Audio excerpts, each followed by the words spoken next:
নমস্কার, আমি অ্যাস্ট্রোমণি আরাধ্যা। আমার আজকের আলোচনার বিষয়বস্তু D9 কুণ্ডলী বা নবাংশ কুণ্ডলী নিয়ে। আলোচনাটি বিস্তারিত শুরু করার আগে আমার আজকের এই ভিডিওটি যদি আপনাদের উপকারী মনে হয় তাহলে অবশ্যই একটি লাইক করে দেবেন এবং চ্যানেলটিকে সাবস্ক্রাইব করে দেবেন।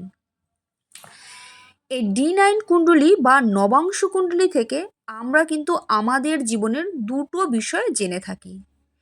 প্রথম হচ্ছে যে বিবাহের পর আমাদের ভাগ্যোন্নতি বা আমরা আমাদের জীবনের দ্বিতীয় অধ্যায় কেমন যাবে, আমাদের ডেভেলপমেন্টকে নির্দেশ করে।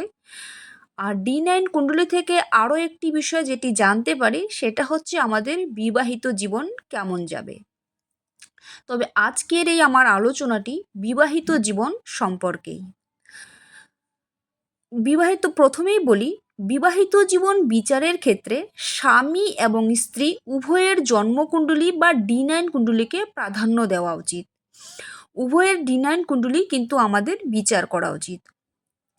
যদি কোনো D9 কুণ্ডলী বা নবাংশ কুণ্ডলী স্বামী এবং স্ত্রী উভয়ের চার্টে লগ্ন, তৃতীয়, পঞ্চম, নবম এবং একাদশতম ভাব ড্যামেজ থাকে এবং সেই সাথে গ্রহ হিসেবে যদি চন্দ্র, শুক্র এবং বৃহস্পতি এদের মধ্যে বেশিরভাগ গ্রহের D9 কুণ্ডলিতে দুর্বল বা পীড়িত অবস্থায় থাকে, তাহলে কিন্তু সেই দম্পতির বিবাহিত জীবন ভীষণই বিষাদময় হয়ে থাকে।